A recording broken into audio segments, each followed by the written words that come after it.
اب تو بس ایک ہی دعا ہے کہ مدینہ دیکھوں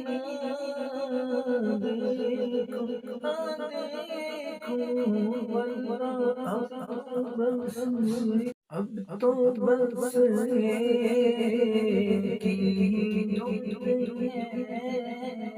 کہ مدینہ دیکھوں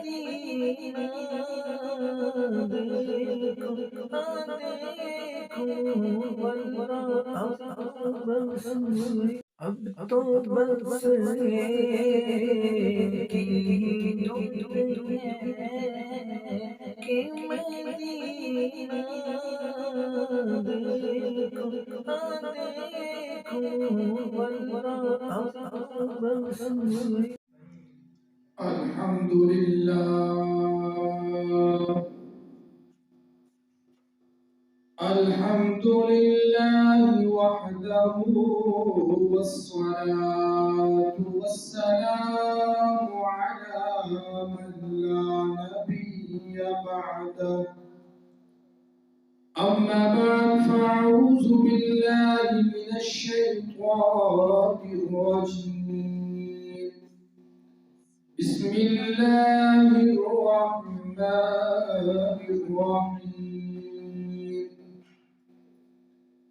لقد كان لكم في رسول الله أسوة حسنة صدق الله العظيم وصدق رسوله النبي الكريم ونحن على ذلك لمن الشاهدين والشاكرين والحمد لله رب العالمين.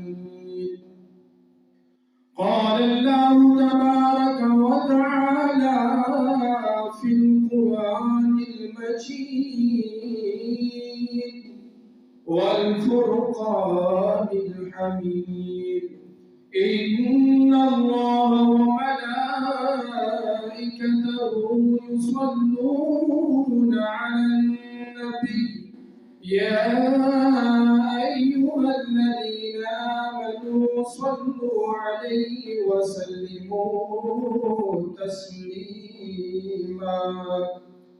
اللهم صل على سيدنا ومولانا محمد وعلى آله وأصحاب سيدنا ومولانا محمد وبارك وسلم وسلم عليه.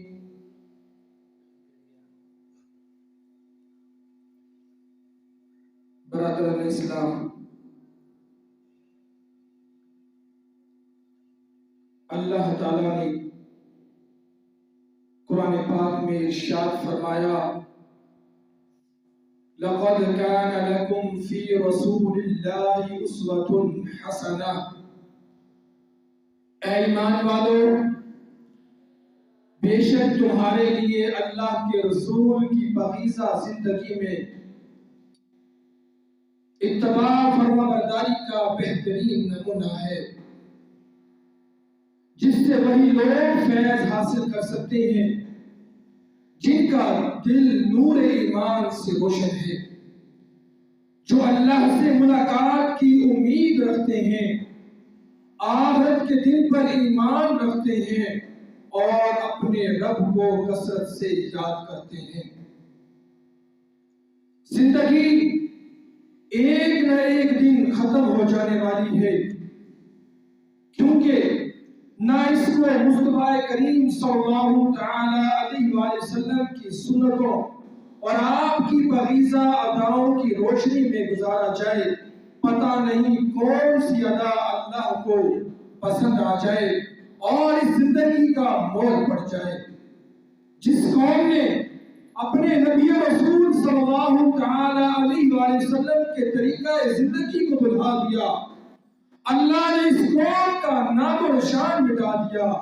اس لیے اللہ تعالیٰ نے امت مصطفیٰ صلی اللہ تعالی علیہ وآلہ وسلم کو بالخصوص یہ حکم فرمایا وما آتاكم الرسول فخذوه وما نهاكم عنه فانتهوا. اور جو کچھ تمہیں رسول عطا فرمائے وہ لے لو، اور جس سے منع فرمائے رک جاؤ. سنت ایک ایسا عمل ہے کہ اس کے بغیر فرض کی تکمیل بھی ممکن نہیں. کوئی شخص نماز جیسا فرض بھی بغیر سنت کے ادا نہیں کر سکتا. اگر قیام، رکوع، سجدہ فرض سے تو تعوذ و تسمیہ اور تسبیحات سنت ہے. اس کی وجہ یہ ہے کہ وعدہ الہی ہے، اذا ذکرتا ذکرتا معیہ. اے پیارے، جہاں میرا ذکر ہوگا وہاں تیرا ذکر ہوگا، جہاں میرا فرض ہوگا وہاں تیری سنت ہوگی. فرض تو بالغ ہونے کے بعد شروع ہوتے ہیں، جبکہ سنتیں پیدا ہوتے ہی شروع ہو جاتی ہے. کان میں اذان پڑھنا، بال اتروانا، ختنہ حقیقہ کرنا، یہ سب کام سنت ہی تو ہے. یہی وجہ ہے کہ ہم اہل سنت ہیں، اہل واجب یا اہل فرض نہیں ہے. اگرچہ مرتبہ زیادہ فرض و واجب کا ہے، مگر پھر بھی ہم اہل سنت اس لیے ہیں کہ فرض کی ادائیگی اور تکمیل بھی بغیر سنت کے نہیں ہو سکتی. ہم نے وضو کیا، مسجد میں آئے، اللہ کا فرض نماز ادا کرنے کے لیے، مگر حکم ہوا کہ میرے فرض بعد میں ادا کرو، پہلے میرے حبیب کی سنت کو ادا کرو. فرض 15 سال کے بعد شروع ہوتا ہے اور سنت پیدا ہوتے ہی شروع ہو جاتی ہے. سنت نکاح ہوگی تو انسان حلالی ہوگا ورنہ حرامی ہوگا. یعنی جب ہم سنت نکاح کو ادا کریں گے تو اسی سے پتہ چلتا ہے کہ انسان حلالی ہوگا ورنہ حرامی. اگر ہر سنت عمل کرنے کے لیے ہے اس لیے ہم اہل سنت ہیں، جبکہ جو اپنے آپ کو اہل حدیث کہلاتے ہیں وہ ہر حدیث پر عمل کر کے دکھائیں. کیونکہ حدیث تو یہ بھی ہے کہ حضور نبی کریم صلی اللہ تعالی علیہ وآلہ وسلم نے چاند کو توڑا، ڈوبے ہوئے سورج کو واپس لٹایا، پتھروں کو کلمہ پڑھایا. جو حدیث کو مانتے ہیں اور ہر سنت پر عمل کرتے ہیں وہ اہل سنت کہلاتے ہیں. اور سنت پر عمل کیے بغیر نہ دعا قبول نہ عبادت منظور. 1000 سجدے کرو پھر بھی میں دعاؤں کو، 1000 سجدے کرو پھر بھی میں دعاؤں کو بغیر تیرے وسیلے کے بے اثر دیکھوں. یعنی جب تک آقا صلی اللہ علیہ وسلم کا ہم وسیلہ نہ بنا لیں، ان کی سنتوں کو نہ بنا لیں، جب تک ہماری دعا اور ہماری عبادت قبول نہیں ہے. کام تو بغیر سنت کے بھی ہو جاتا ہے. لباس پہننا ہو، تیل لگانا ہو، پانی پینا ہو تو خلاف سنت طریقے سے بھی کرو گے تو ہو جائے گا. لیکن اگر یہی کام سنت کے مطابق کر لیا جائے، مثلا پانی پینا ہے تو بیٹھ کے پیو، دائیں ہاتھ میں برتن پکڑ کر پانی کو دیکھ کر پیو، بسم اللہ پڑھ کر پیو، 3 سانسوں میں پیو، اور پینے کے بعد الحمدللہ کہو، تو یہ تمام کام سنت کے زمرے میں آ کر ایک مسلمان کو ڈھیروں ثواب کا حقدار قرار دیتے ہیں. ایک حدیث میں ہے کہ جس دور میں میری سنت کو بھلا دیا گیا ہو، جس دور میں میری سنت کو بھلا دیا گیا ہو، اس دور میں میری سنت کو زندہ کرنے سے 100 شہیدوں کا ثواب ملتا ہے. سبحان اللہ. کبھی دیکھنے میں بندہ ایک سنت پر عمل نہیں کر رہا ہوتا مگر اس کے ذمن میں کئی سنتوں کے ثواب سے محروم ہو جاتا ہے. یعنی ایک سنت کو وہ نہیں اپناتا، اس سنت کی وجہ سے، نہ اپنانے کی وجہ سے کئی سنتوں کے ثواب سے وہ بندہ محروم ہو جاتا ہے۔ مثلا اگر داڑھی مبارک کی سنت سے محروم رہا تو داڑھی میں تیل لگانا یہ کیا تھی؟ سنت تھی، اس سے محروم ہو گیا۔ کنگھی کرنا یہ کیا تھی؟ سنت تھی، اس سے محروم ہو گیا۔ خلال کرنا یہ سنت تھی، اس سے محروم ہو گیا۔ یہ سارے کام کیا تھے؟ سنت سے، جن سے بندہ کیا ہو گیا؟ محروم ہو جاتا ہے۔ یعنی ان کو ان تمام سنتوں کا ثواب ملتا ہی نہیں ہے جب وہ ایک سنت کو چھوڑ دیتا ہے۔ نام ہی نام ہے جو کچھ ہے حقیقت کے سوا، راستہ کوئی نہیں ان کی شریعت کے سوا۔ یعنی جب بھی ہم نے آقا صلی اللہ تعالی علیہ وآلہ وسلم کی قول، فعل اور ان کی ہر سنت پر عمل کریں گے تو ہمارا بیڑا پار ہے۔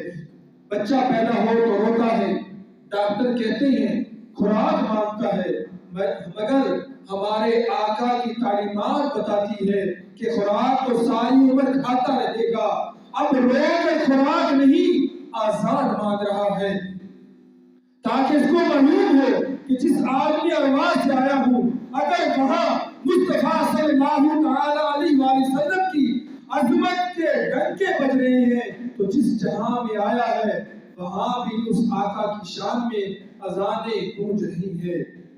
عرش پہ تازہ چھیڑ چھاڑ، عرش پہ تازہ چھیڑ چھاڑ، فرش پہ طرفہ دھوم دھام، کان جدھر لگائے تیری ہی داستاں ہے۔ الغرض حضور علیہ السلام کی سنت کی تباہی انسان کی نجات کا ذریعہ ہے۔ یعنی اس کو نجات اس وقت ملتی ہے جب آقا صلی اللہ تعالی علیہ وآلہ وسلم کی فرما برداری کرے اور اس کی ہر سنت کو اپنائے۔ شیخ محی الدین اکبر فرماتے ہیں میں نے حضور صلی اللہ تعالی علیہ وآلہ وسلم کی تمام سنتوں پہ عمل کر لیا ہے سوائے ایک کے، اور وہ یہ کہ کاش میری کوئی بیٹی ہوتی جس کا نکاح میں اپنے کسی عزیز سے کرتا۔ اس طرح کی ایک حضرت مجدد صاحب رحمت اللہ تعالی کے دل میں بھی نہیں کہ کاش میرا نواسا ہوتا، وہ میری گود میں آتا اور آپ نے وصیت فرمائی کہ میری مرنے کے بعد بھی اگر میرا نواسا پیدا ہو تو اس کو میری قبر پر بٹھا دینا، ہو سکتا ہے اس طرح اس سنت پر بھی عمل ہو جائے۔ یعنی قبر مبارک پر بیٹھنا بھی یہ آقا صلی اللہ تعالی علیہ وآلہ وسلم کی کیا ہے؟ سنت مبارکہ ہے۔ حضرت بایزید بستامی رحمت اللہ تعالی علیہ ایک صاحب کرامت شخص کی ملاقات ہو گئی۔ آپ نے دیکھا کہ اس نے قبلہ کی طرف منہ کر کے تھوکا ہے، قبلہ کی طرف منہ کر کے تھوکا ہے۔ آپ نے اس کو سلام بھی نہ کیا اور یہ کہہ کر واپس آ گئے کہ یہ شخص ولی کیسے ہو سکتا ہے جو سنت کا تارک ہے، جو سنت کو چھوڑ رہا ہے۔ حضرت امام احمد بن حنبل رحمت اللہ علیہ فرماتے ہیں کہ میں ایک جماعت میں تھا کہ لوگ ننگے ہو کر حمام میں گھس گئے ہیں، جبکہ میں حضور علیہ السلام کی سنت پر عمل کرتے ہوئے تہمت باندھ کر وہاں پر گیا۔ رات کو میں نے غیبی اعلان سنا کہ اے احمد، رب نے تمہارے سارے گناہ بخش دیے اور تمہیں لوگوں کا امام بنا دیا۔ اس ایک سنت پر عمل کرنے کی وجہ سے میں نے پوچھا تم کون ہو؟ فرمایا میں جبریل علیہ السلام ہوں۔ فرشتے حضور انور کی عظمت کرتے ہیں اور حضور صلی اللہ تعالی علیہ وآلہ وسلم کی وجہ سے حضور کی امت کی، حضور کے قرآن کی، بلکہ جس قبر پر قرآن پڑھا جائے اس قبر کا ادب و احترام کرتے ہیں۔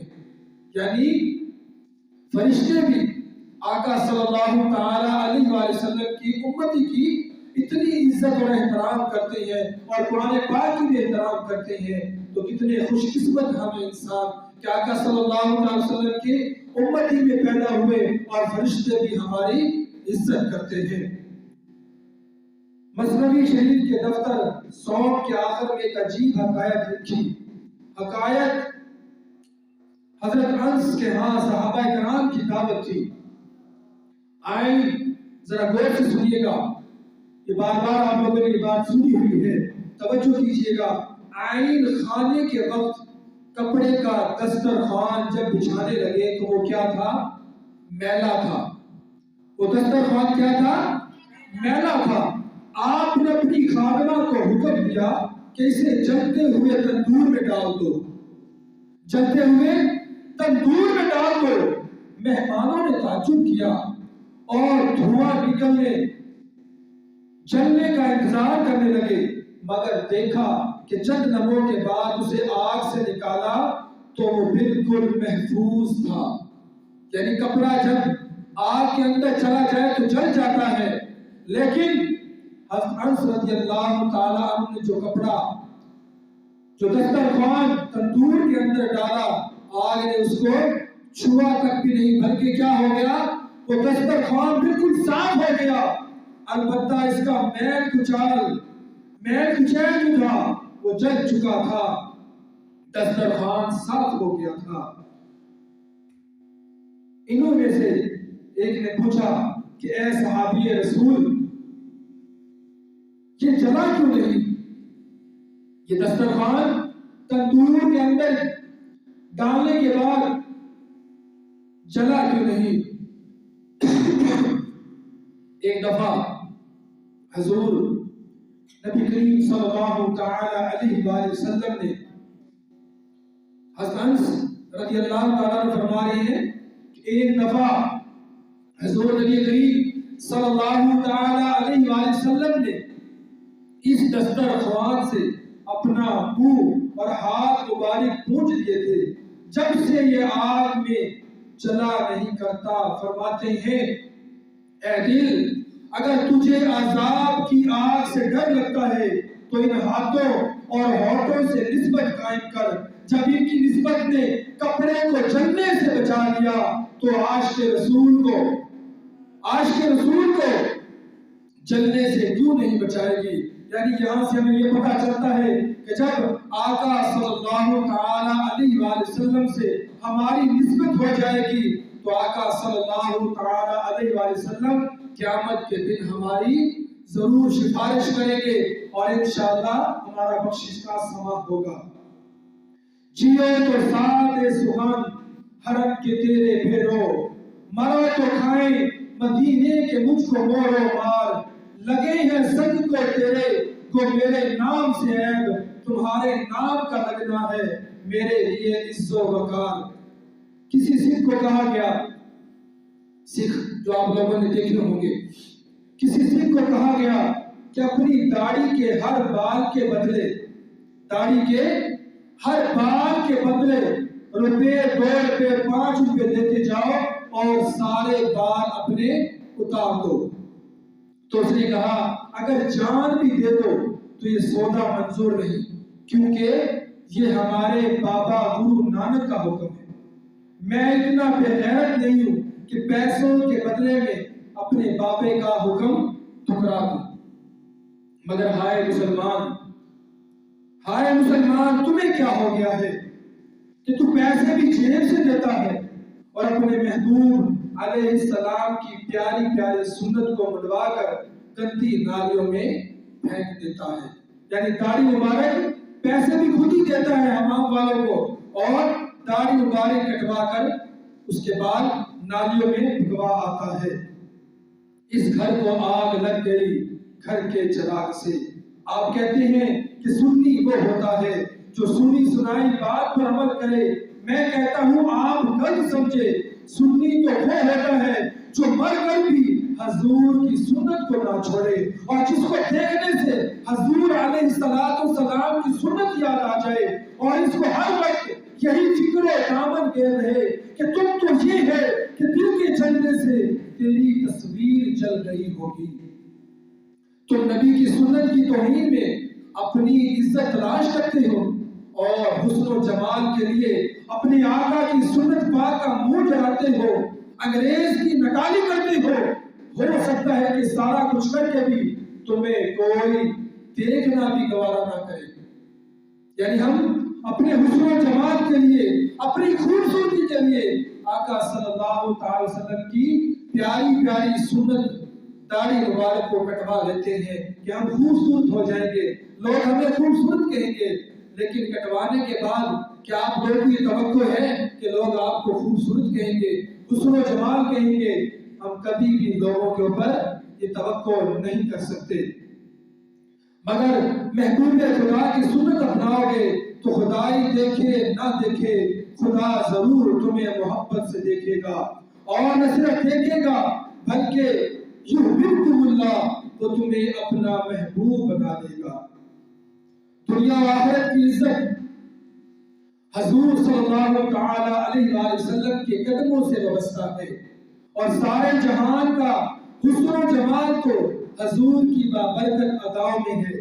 ہم نے دیکھا ہے اس غیر گزرے دور میں بھی دوسرا کوئی عمل پلے نہ بھی ہو، صرف چہرہ سنت رسول سے سجا ہوا ہو تو بڑے بڑے عزت والے بھی راستے سے ہٹ جاتے ہیں۔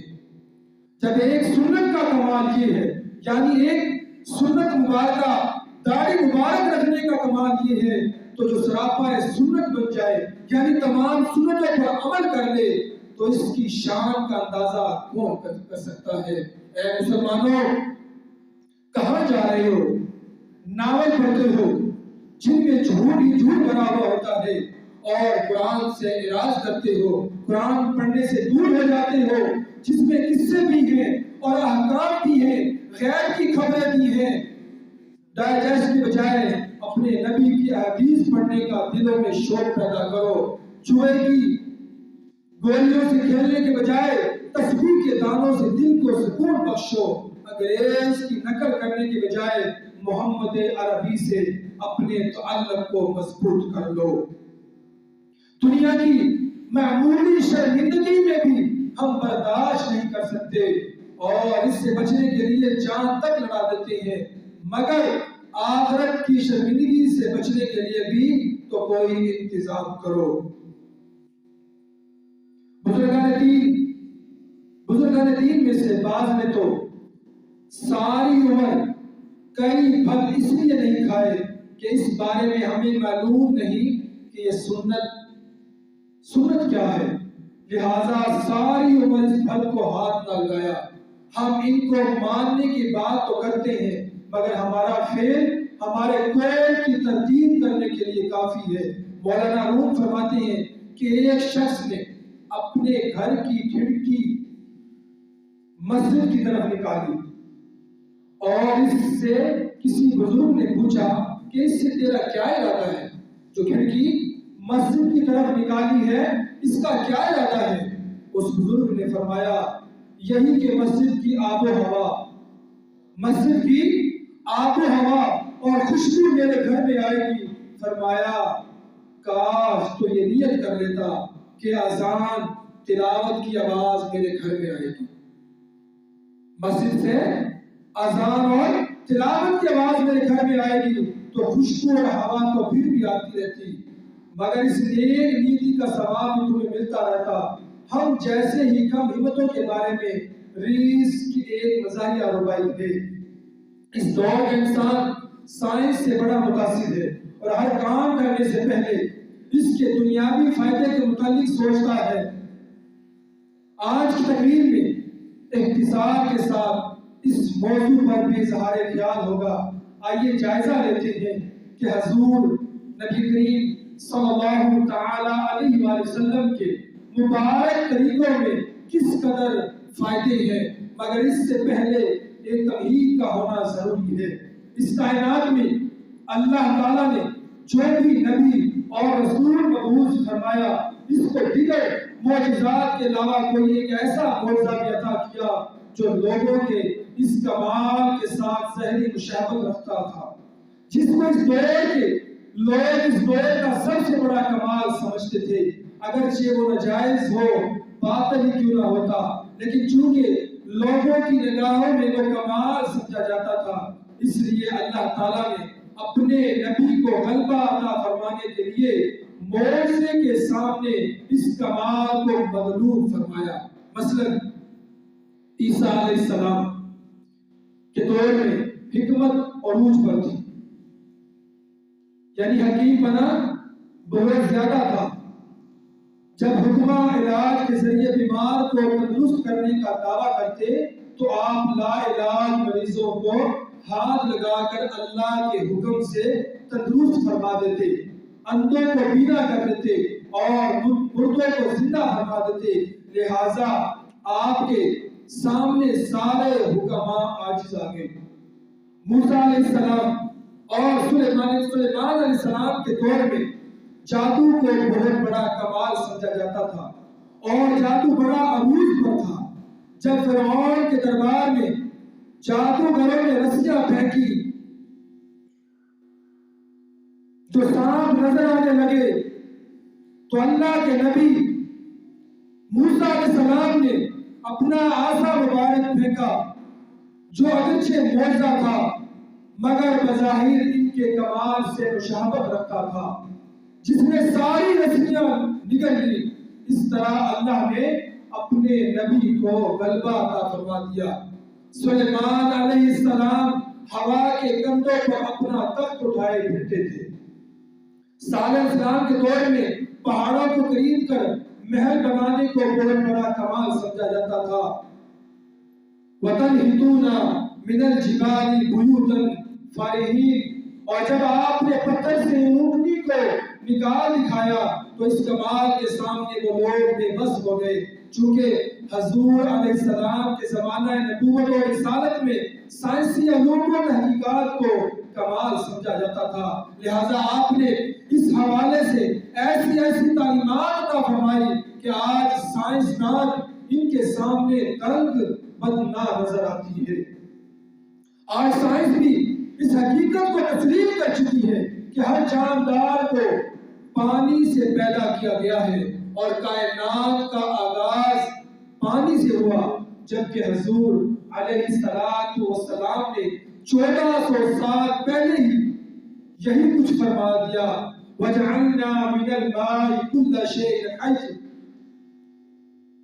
دور کی آواز سننے کی سائنس میں صلاحیت تھی، مگر یہ کمال اس کو کہاں سے ملے؟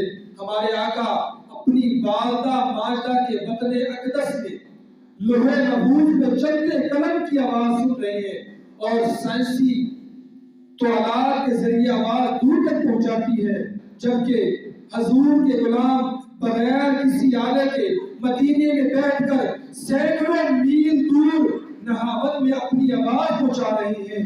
معلوم ہوا کہ جہاں سائنس کے کمالات کی انتہا ہو رہی ہے، اس سے آگے کمالات مصطفیٰ کی ابتدا ہو رہی ہے۔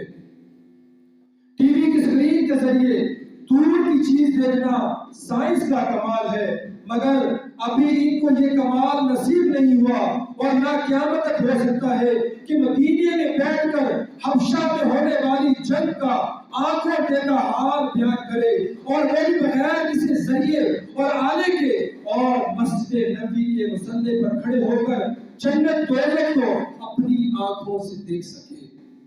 یہ کمالات دنیا میں اگر کسی کو حاصل ہو تو وہ ایک ہی ہستی ہے جو محبوب خدا کی ہستی ہے۔ سائنس کب سے اس کوشش میں ہے کہ انسان کی طرح کا انسان تیار کیا جائے۔ سائنسدان کب سے اس کوشش کرتے ہیں کہ جیسا ایک انسان اللہ تعالیٰ نے بنایا ویسا ہم بھی بنا لیں، جو انسان جیسے کام کرے تاکہ بغیر ڈرائیور کے گاڑی چلتی رہے، مگر آج تک نہیں ہو سکا۔ مگر حضور کے حجر فراق میں تو حضور کے خوشد تنے نے انسانوں کی طرح رو کر دکھا دیا ہے۔ روشنی کی رفتار فی سیکنڈ 1,86,000 میل ہے، جو ہمارے پاس 8 سال میں پہنچتی ہے اور کہیں 100 سال بعد پہنچی، اور یہ سارا نظام پہلے آسمان سے نیچے کا ہے۔ وَلَقَدْ زَيَّنَّا السَّمَاءَ الدُّنْيَا بِمَصَابِيحَ، اس سے اوپر کیا ہے؟ اب اب بھی سائنس اس سے ناواقف و نابالغ ہے۔ تو جس کو پہلے آسمان کی خبر نہیں، جس کو پہلے آسمان کی خبر نہیں، وہ ساتوں آسمان کے اوپر کے حالات کیا جانے۔ پھر ساتوں آسمان تک ایک ذرے کی مانند ہے عرش معلیٰ کے سامنے۔ جب مکان کی وسعتیں یہ ہے تو لا مکان کی وسعتیں کیا ہوں گی۔ اور ہمارے آقا تو اس سے بھی آگے قاب قوسین کی منزلوں کو عبور کر کے نظارے لیتے رہے، اور مکہ سے اٹھ کر یہاں تک اور یہاں سے واپس تک سارا معاملہ چشم و زدن میں ہو گیا۔ سبحان الذی اسری بعبدہ لیلا، جہانوں کے فاصلے مٹ گئے اور کمانوں کی دوری بھی ختم ہو گئی۔ یہ ہے عظمت مصطفیٰ۔ جملہ عالم جس میں آقا جہاں توئی، دل توئی، دل بر توئی، ایمان توئی۔ لہذا اب یہ کہنا کہ دنیا کا ہر کمال حضور نبی کریم صلی اللہ تعالی علیہ وآلہ وسلم کے کمالات کے سامنے ہیچ ہے، یہ بھی چھوٹی بات رہ گئی ہے۔ بلکہ یوں کہا جائے کہ ہر کمال نبوت کے خاک پاک ذروں کی پیداوار ہے، اور اگر کسی نے مردہ زندہ کرنے کا بھی کمال حاصل کر لیا تو یہ بھی کمالات نبوت ہی کی بھیک اور خیرات ہے۔ سائنس ایک حقیقت کو خود ہی تسلیم کر کے چند سالوں کے بعد اس کا انکار کر دیتی ہے، یعنی جو چیز بنا لیتی ہے اس کا انکار بھی کر لیتی ہے۔ مگر ہمارے آقا نے جو بات فرما دی، اگرچہ خواب کی حالت خواب کے اندر ہی بتایا ہو، کسی حقیقت کو بیان فرمایا ہو، زمانہ بدلتا ہے تو بدل جائے، صداقت نبوی میں فرق نہیں آئے گا۔ اگر کمالات مصطفیٰ کی حد بندی کرنا مقصود ہوتا تو بات قاب قوسین پہ ختم کر دی جاتی، لیکن فرما کر چیلنج کر دیا کہ اب سمجھو کہ کیا سمجھو گے۔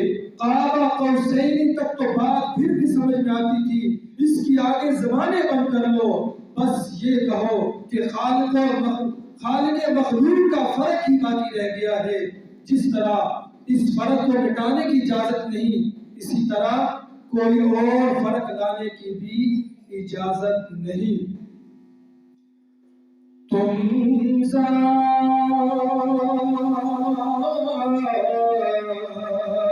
خدا سے نہ جدا ہو نہ خدا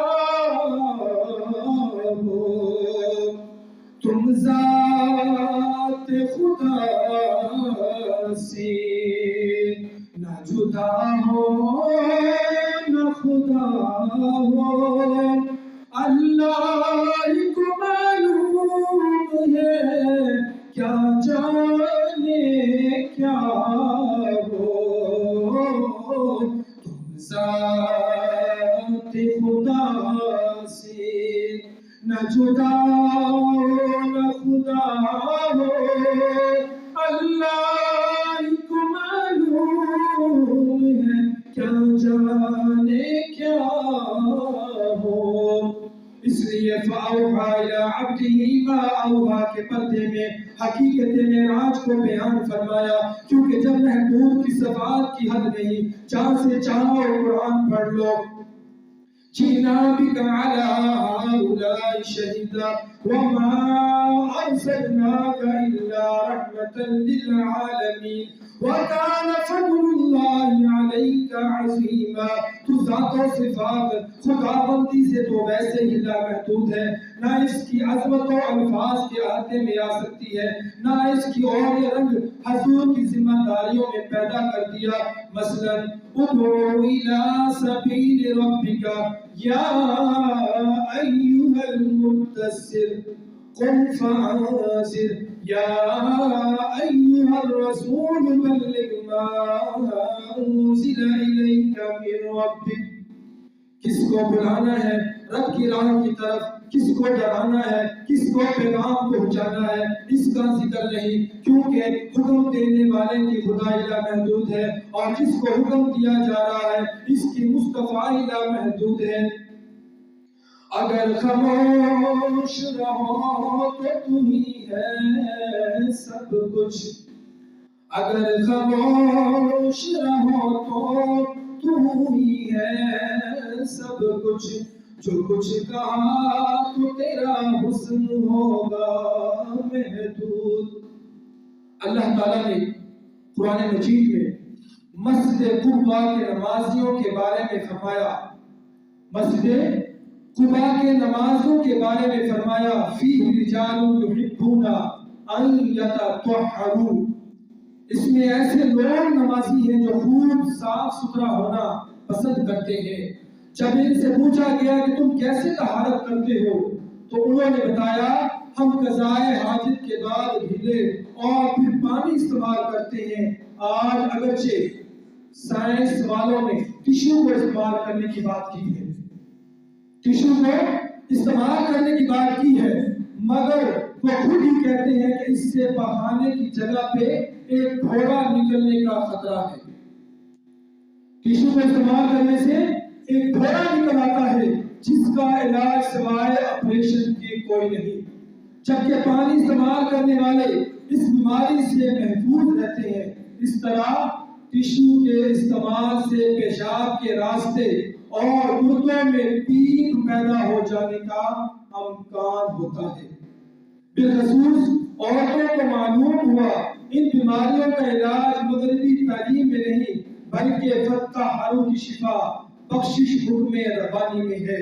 جو اعضاء ننگے رہتے ہیں وہ مختلف بیماریوں کی جراثیم کے ذمہ آ جاتے ہیں، بالخصوص ناک اور منہ کے ذریعے بیماریاں اندر جانے کا خطرہ ہوتا ہے۔ اسلام نے 5 بار روزانہ وضو کر کے نماز پڑھنے کا حکم دے کر اپنے ماننے والوں کو ان بیماریوں سے بچا لیا۔ یہی حکمت کھانا کھانے سے ہاتھ دھو کر تولیہ استعمال نہ کرنے میں ہے، تاکہ تولیہ کے ساتھ اگر کوئی گندے جراثیم ہیں تو ہاتھوں کے ذریعے منہ اور منہ کے ذریعے پیٹ میں نہ چلے جائیں۔ پانی یا کوئی اور مشروب پیتے وقت اس میں سانس نہ لینے میں بھی یہی فلسفہ کار فرمایا ہے کہ منہ سے نکلنے والی سانس کاربن ڈائی آکسائڈ کے گندے جراثیم سے بچا سکے۔ اس لیے مسواک کی بہت زیادہ تاکید فرمائی گئی اور مسواک کو طول نہیں بلکہ عرض کرنے کا حکم دیا۔ آج کی طب بھی یہی کچھ کہہ رہی ہے کہ برش یا مسواک کرنے سے دانتوں کا پوری طرح خلال ہو جاتا ہے، جس کا حدیث میں حکم دیا گیا ہے کہ مسواک کو زیادہ سے زیادہ استعمال کرو، اور کوئی زیادہ منہ میں رہ کر بیماری کا باعث نہیں بنتا۔ بتاؤ حضور نبی کریم صلی اللہ تعالی علیہ وآلہ وسلم نے کس میڈیکل کالج سے تعلیم حاصل کی تھی؟ اب تو امی تھے، آپ تو امی تھے، امی وکیکا دان عالم بے سایہ و صاحبان عالم۔ کئی مرتبہ سننے میں آیا کہ سوراخ میں پیشاب کرنے سے شرم گاہ پر سانپ یا بچھو نے ڈس لیا، اس لیے بزرگ سوراخ میں پیشاب کرنے سے منع کرتے ہیں، مگر بزرگوں کو بھی یہ فیض بارگاہ رسالت صلی اللہ تعالی علیہ وآلہ وسلم سے حاصل ہوا، کیونکہ ہمارے آقا صلی اللہ تعالی علیہ وآلہ وسلم نے اپنی امت کو سینکڑوں سال پہلے اس عمل سے منع فرما دیا تھا۔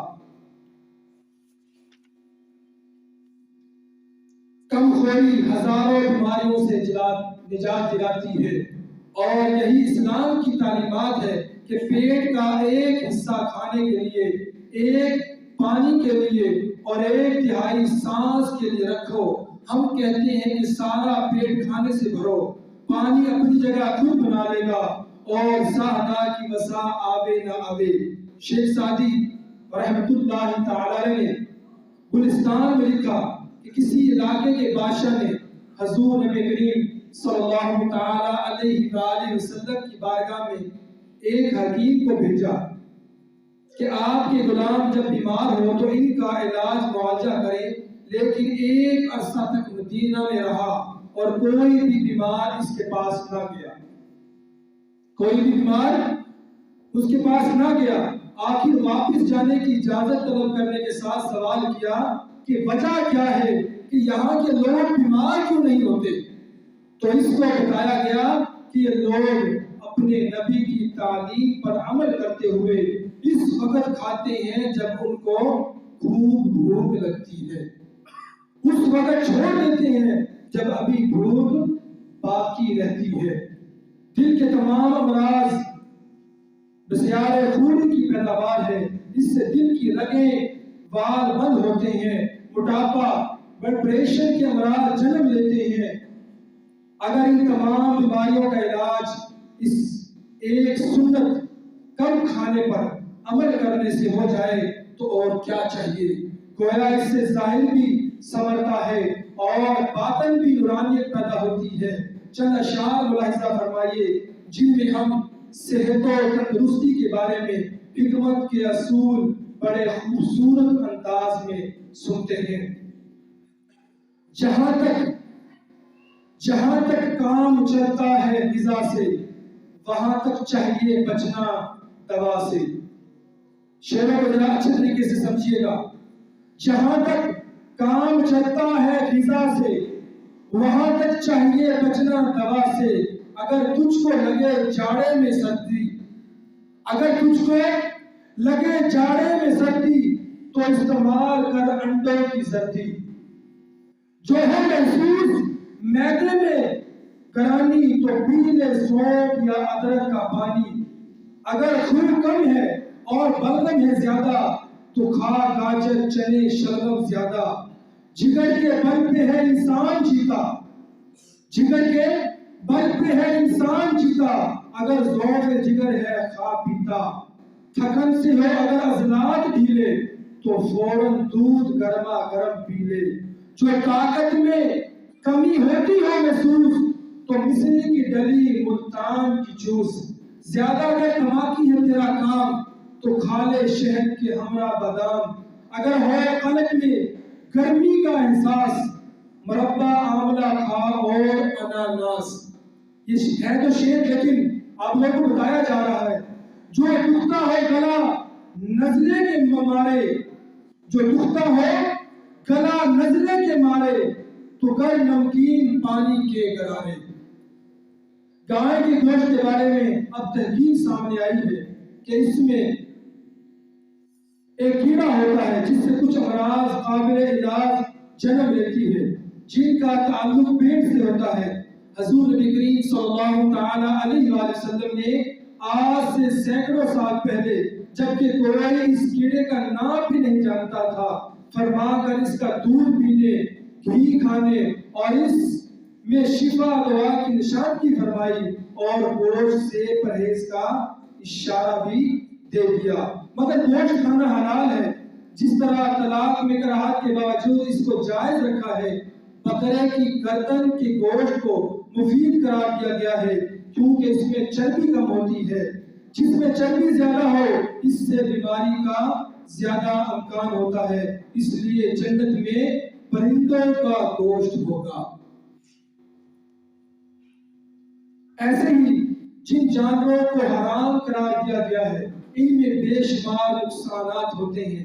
مثلا جس جانور کو ذبح نہ کیا گیا ہو یا گلا گھونٹ کے مر جائے، اس کا چونکہ خون نہیں نکل سکتا جس سے بیماریاں جنم لیتی ہے، اس لیے اس کو حرام فرمایا گیا ہے، اور ذبح کرنے سے وہ سارا خون بہہ جاتا ہے جو بیماریوں کا سبب بنتا ہے۔ جس شے میں حضور نبی کریم صلی اللہ تعالی علیہ وآلہ وسلم نے بیماریوں کی نشاندہی فرمائی ہے، اس میں ہمیشہ بیماری رہے گی، اور شہد میں شفا کی نشاندہی کی گئی ہے تو آج کی تحقیق کے مطابق اس میں شفا ہے، اس لیے اس کے تمام اجزاء دوائیوں میں استعمال ہوتے ہیں۔ شہد میں خون کے اندر طاقت پیدا کرنے کی صلاحیت جسم میں چستی اور رنگت میں نکھار پیدا کرتی ہے۔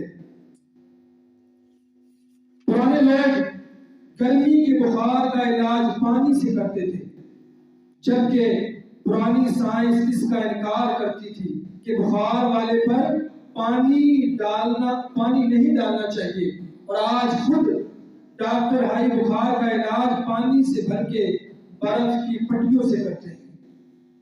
ایک عربی مسجد نبوی میں مسجد نبوی میں آ کر پیشاب کرنے لگا تو صحابہ کرام علیہ رضوان نے اس کو روکنا چاہا، مگر حضور نبی کریم صلی اللہ تعالی علیہ وآلہ وسلم نے صحابہ کرام کو منع فرما دیا۔ جب وہ پیشاب سے فارغ ہوا تو آپ نے اس کو مسجد کے آداب کے بارے میں بتایا۔ یہ واقعہ سیاہ ستہ میں موجود ہے۔ اس سے حضور نبی کریم صلی اللہ تعالی علیہ وآلہ وسلم کا خلق عظیم تو روز روشن کی طرح واضح نظر آتا ہے۔